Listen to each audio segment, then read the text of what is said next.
Hi, Dezi. How are you? Hi, I'm good. How are you? I'm pretty good. So, Dezi is our exchange student, and she is currently living in. Sicily, Italy. Woo! So, I'm gonna ask you a few questions. So, right now, as I've heard, Italy is slowly getting out of quarantine. Life is slowly going back to normal, but I'm sure me and a lot of other people want to know what it's been like living in quarantine for around 2 months of your exchange. Okay, so luckily for me, I'm not on mainland Italy. So it didn't hit me as strong as the mainland and in the north because I'm way at the south. Hmm. So we kind of stopped the borders, like nobody comes in, nobody can leave. So we didn't get hit as hard, which was nice. Hmm. But we still got a crazy quarantine. Yeah. So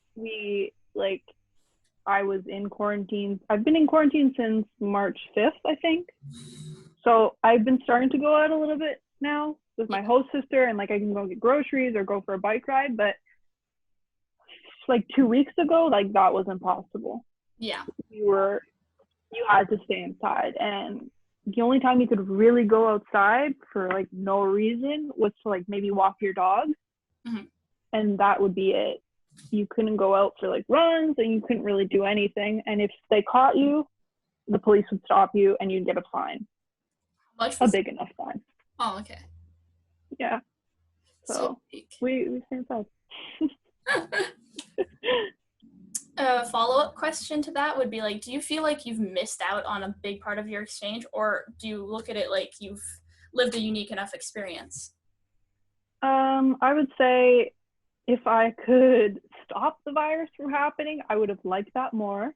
Mm-hmm. But I think the quarantine made me closer to my host family, and I focused on myself and focused on problems that I was dealing with.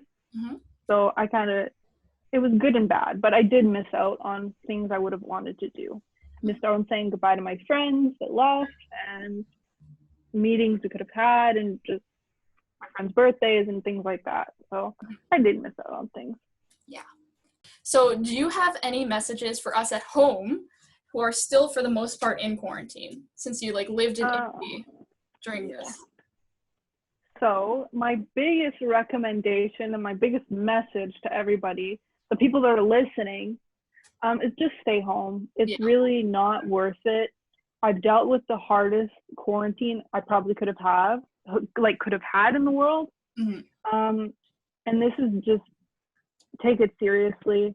Even if the government is saying, okay, you can go out and do that, I would personally say just don't do that.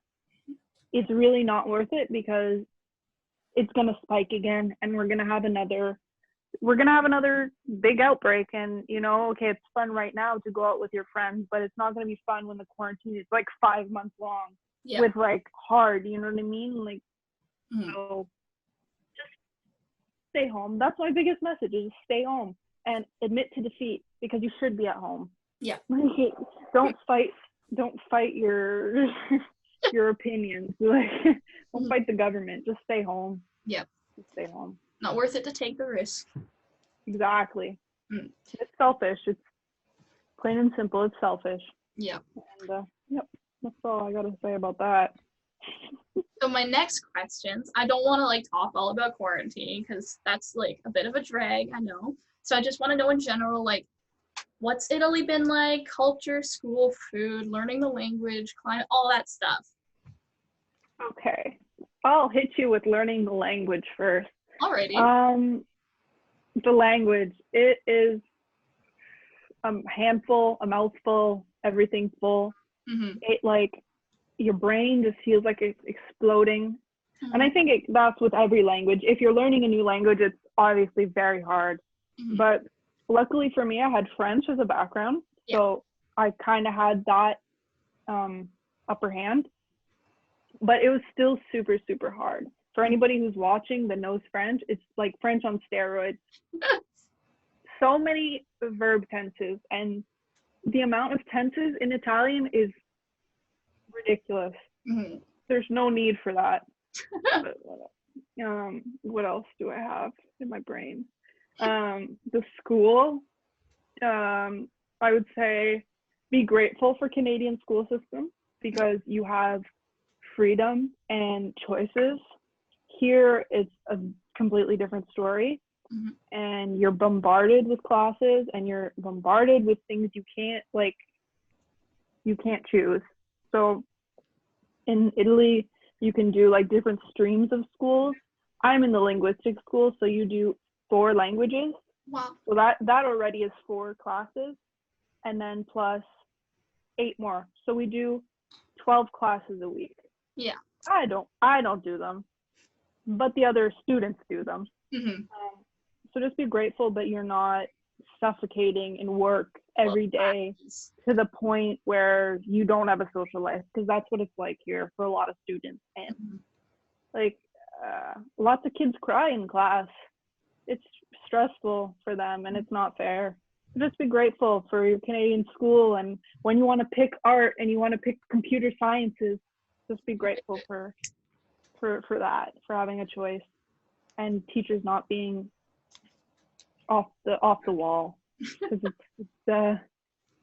teachers in Canada have a lot more patience and empathy for students.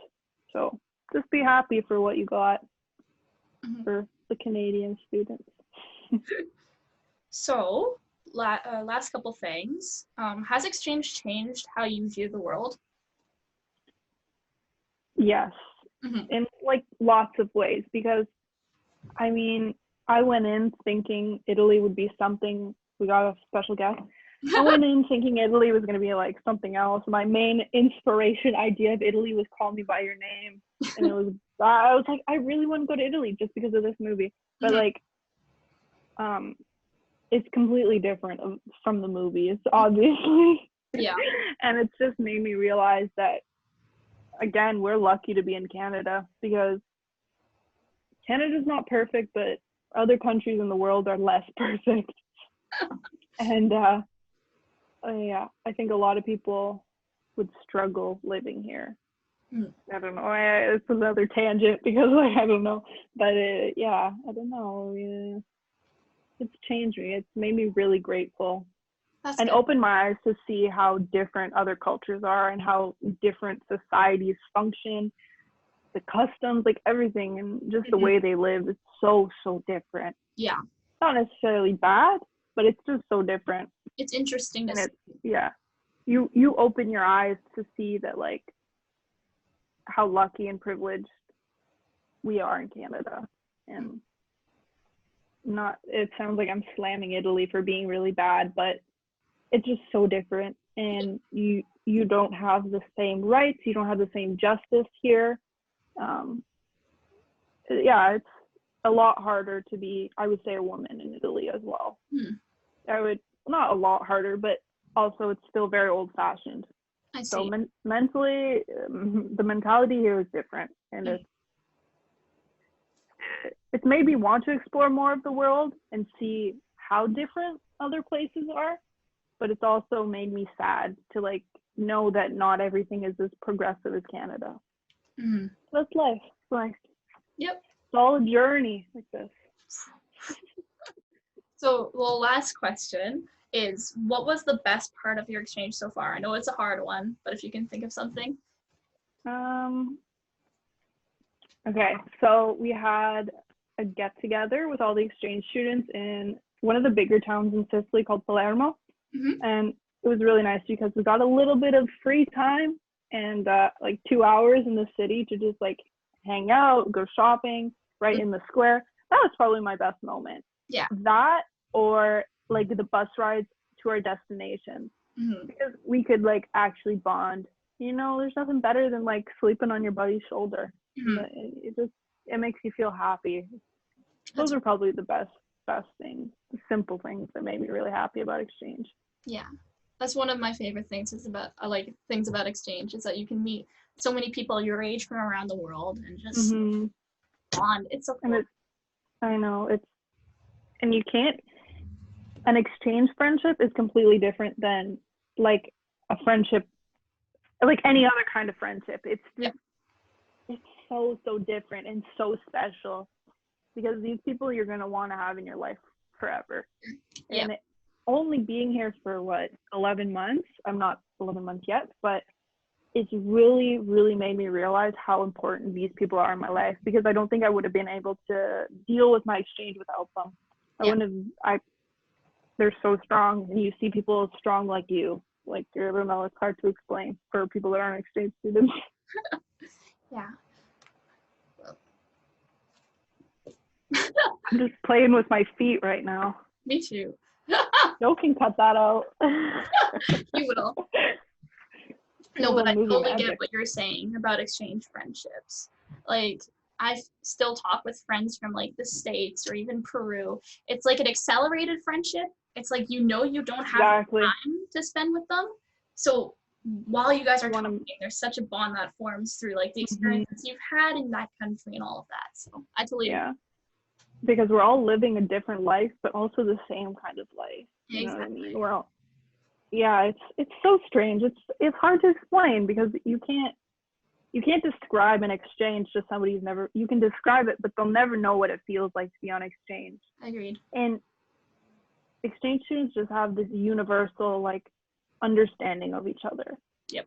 So it's really special. I don't know. It's special. Okay. Well, thank you so much, Dezi, for coming on the show. You're welcome. I want that in. I want that in. You want it in? Me too.